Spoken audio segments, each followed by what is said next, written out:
భయ్యా సన్నీ యాదవ్ అరెస్ట్ గురించి మనందరికీ తెలుసు కదా. అసలు భయ్యా సన్నీ యాదవ్ ఎందుకు అరెస్ట్ అయ్యారు, ఎన్ఐఏ ఎందుకు అరెస్ట్ చేసింది, అరెస్ట్ చేసిన తర్వాత ఏం చేస్తారనే అంశాల గురించి ఈరోజు మాట్లాడదాం. బేసిక్గా భయ్యా సన్నీ యాదవ్ ఎప్పుడు ఏదో ఒక వివాదాల్లో ఇరుక్కుంటూనే ఉంటాడు. ఎవరో ఒకరితో గొడవన ఉంటుంది, ఎవరో ఒకరితో ఏదో ఒక వివాదమైనా ఉంటుంది. అసలు ఇప్పుడేం జరిగింది అనే దాని గురించి మాట్లాడదాం. బేసిక్గా భయ్యా సన్నీ యాదవ్ ఒక ట్రావెలర్. ఈయన బండి మీద ట్రావెలింగ్ చేస్తూ ఇలా ట్రావెలింగ్ వీడియోస్ పోస్టులు ఇలా పెడుతూ ఉంటాడు. వాటికి సంబంధించి గతంలో కూడా బెట్టింగ్ యాప్ల ప్రమోషన్స్ కూడా చాలా ఎక్కువ చేశారనమాట. అది కూడా ఏ రేంజ్లో అంటే ఇంకా మనోడు ఒక రేంజ్లో చేశాడు, రేంజ్ రోవర్ రేంజ్లో చేశాడు. ఇక ఇలా ఈ బెట్టింగ్ యాప్లకు సంబంధించి ఫస్ట్ భయ్యా సన్నీ యాదవ్దే బయటకు వచ్చింది. అంటే బెట్టింగ్ యాప్లు ఎక్కువ జరుగుతున్నాయి, దీనికి సంబంధించిన స్కామ్ ఉందని చెప్పేసి మొదట భయ్యా సన్నీ యాదవ్ బయటకు వచ్చాడు. సో అది కూడా బయటకి నా అన్వేషణ భయ్యా సన్నీ యాదవ్ వీళ్ళు తిట్టుకోవడం మామూలుగా కాదు. ఇంకా యూట్యూబ్లోనే అదొక సంచలనంగా, అంటే అసలు మనం మాట్లాడడానికి కూడా ఇబ్బందికరంగా ఉండే మాటలతో వాళ్ళిద్దరూ యుద్ధం చేసుకోవడం జరిగింది, అంటే తిట్టుకోవడం జరిగింది ఒకరినొకరు. ఇలా భయ్యా సన్నీ యాదవ్ ఇందులోనే కాదు, గతంలో కూడా ఇంకో యూట్యూబర్తో కూడా గొడవ ఉంది. ఇలా రకరకాలుగా ఏదో ఒక వివాదంలో భయ్యా సన్నీ యాదవ్ ఇరుక్కుంటూనే వచ్చాడు. అండ్ ఫిబ్రవరిలో భయ్యా సన్నీ యాదవ్ పాకిస్తాన్కి కూడా వెళ్ళాడు. దానికి సంబంధించిన వీడియోస్ కూడా ఒక్కొక్కటిగా ఒక 5-6 వీడియోలు ఏమో పోస్ట్ చేసినట్టు ఉన్నాడు.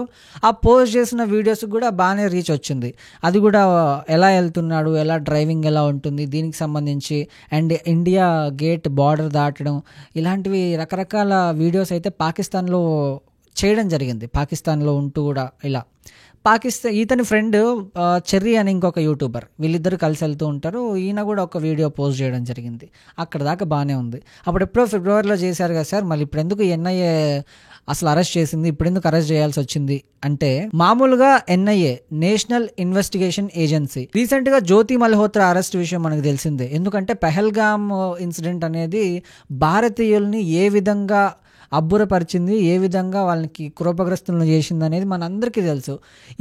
అసలు పాకిస్తాన్ పేరు తలుచుకుంటేనే భారతీయుల నరనరాల్లో రక్తం మరిగేలా చేసింది. ఇంకా ఆ ఇన్సిడెంట్ జరిగిన తర్వాత ఒక్కొక్కటిగా ఇలా బయటకు వచ్చాయి. మెయిన్గా జ్యోతి మల్హోత్రా ఏం చేస్తుందంటే, వేరే వాహనాల్లో, బేసిక్గా ఈమె ట్రావెలర్ కిందకే వస్తుంది.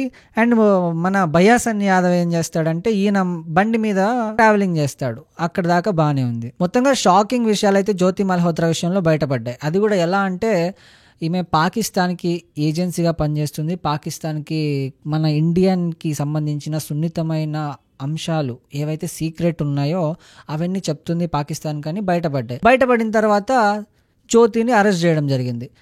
బేసిక్గా జ్యోతి వీడియోస్ రెగ్యులర్గా చూసే వాళ్ళకి ఎలాంటి డౌట్ కూడా రాదు. అది కూడా ఎట్లా ఉంటుంది అంటే, మొత్తం మామూలు యూట్యూబర్లానే మామూలుగా మన ఇండియన్ మీద ప్రేమ ఉన్నట్లే తెలుస్తుంది. కానీ ఆమె డైరీలో పాకిస్తాన్కి సంబంధించి మన ఇండియాకి పాకిస్తాన్కి చెప్పిన విషయాల గురించి కూడా ఆమె డైరీలో రాసుకుంది.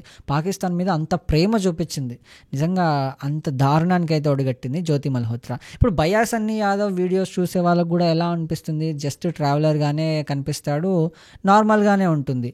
ఇదే ఇన్సిడెంట్ బేస్ చేసుకున్నారు ఇక్కడ ఎన్ఐఏ వాళ్ళు. ఏంటంటే, ఎవరైతే పాకిస్తాన్కి వెళ్ళారో, అండ్ భయ్యా సన్నీ యాదవ్ ఏం చేశాడంటే, ఫిబ్రవరిలో వెళ్ళిన వీడియోస్ అన్ని తీసుకొచ్చేసి ఏదైతే పెహల్గామ్ ఇన్సిడెంట్ ఉందో జరిగినప్పుడు ఈయన పోస్ట్ చేశాడు. ఆ పెహల్గామ్ ఇన్సిడెంట్ జరిగిన తర్వాత ఇంకా ఆ వీడియోస్ ముందు వాటికి ఫిబ్రవరిలో పోస్ట్ చేసిన వాటి కంటే ఇప్పుడు ఇంకా ఎక్కువ, అంటే అంత పెద్ద వైరల్ ఏం అవ్వలేదు, బట్ వ్యూస్ అయితే ఎక్కువ పెరగడం జరిగింది.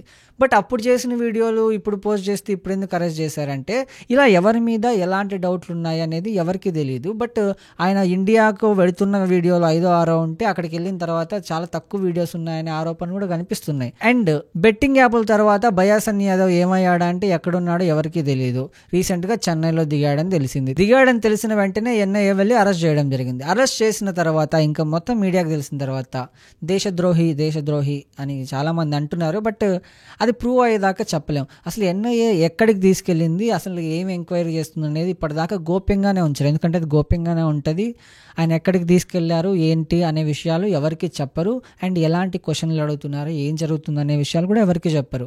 అక్కడ దాకా బాగానే ఉంది. నెక్స్ట్ వాళ్ళ తండ్రి కూడా బయటకు వచ్చి, మా అబ్బాయికి ఎలాంటి సంబంధం లేదు, మా అబ్బాయిని అనవసరంగా అరెస్ట్ చేశారు అని చెప్తున్నాడు. బట్ స్టిల్ ఎవరి తండ్రైనా కూడా కొడుకు మీద సేమ్ అభిప్రాయమే ఉంటుంది, మంచి అభిప్రాయమే ఉంటుంది, నా కొడుకు మంచోడని చెప్పుకుంటారు. బట్ చెడ్డోడు బయాస్ అన్ని యాదవ్ అని నేను అనట్లేదు. బట్ థింగ్ ఏంటంటే ఆ వీడియోస్ పోస్ట్ చేయడం, పాకిస్తాన్కి రీసెంట్గా వెళ్ళిన వాళ్ళు ఎవరైతే ఉంటారో, ఇంకా కొంతమంది తెలుగు యూట్యూబర్స్ మీద కూడా ఎన్ఐఏకి కన్ను ఉంది, ఎన్ఐఏ వాళ్ళ మీద దృష్టి పెట్టింది. అదే కాకుండా మన తెలుగు ప్రజలు కూడా చెప్తున్నారు. ఎలా అంటే కమెంట్స్ రూపంలో కానీ బయటకు వచ్చి చెప్పడం కానీ, ఇలా కొంతమంది తెలుగు ట్రావెలర్స్ ఉన్నారు, పాకిస్తాన్కి రీసెంట్గా వెళ్తున్నారు, వాళ్ళకి సంబంధించిన వీడియోస్ కూడా మనం చూస్తున్నాం అని చెప్పేసి. సో పెహల్గామ్ ఇన్సిడెంట్ తర్వాత టర్కీ ఏదైతే డ్రోన్స్ పంపించిందని తెలిసిన తర్వాత టర్కీకి పూర్తిగా టర్కీ యాపిల్స్ కానీ ఏమీ మనం కొనకుండా, అసలు ఒక్క రూపాయి కూడా ఇండియా నుంచి టర్కీకి వెళ్లకుండా, ఆదాయం రాకుండా, టూరిజం కూడా మన వాళ్ళు టికెట్లు బుక్ చేసుకున్న వాళ్ళు కూడా వెనక్కి రావడం జరిగింది. అంత దేశభక్తి మన వాళ్ళకు.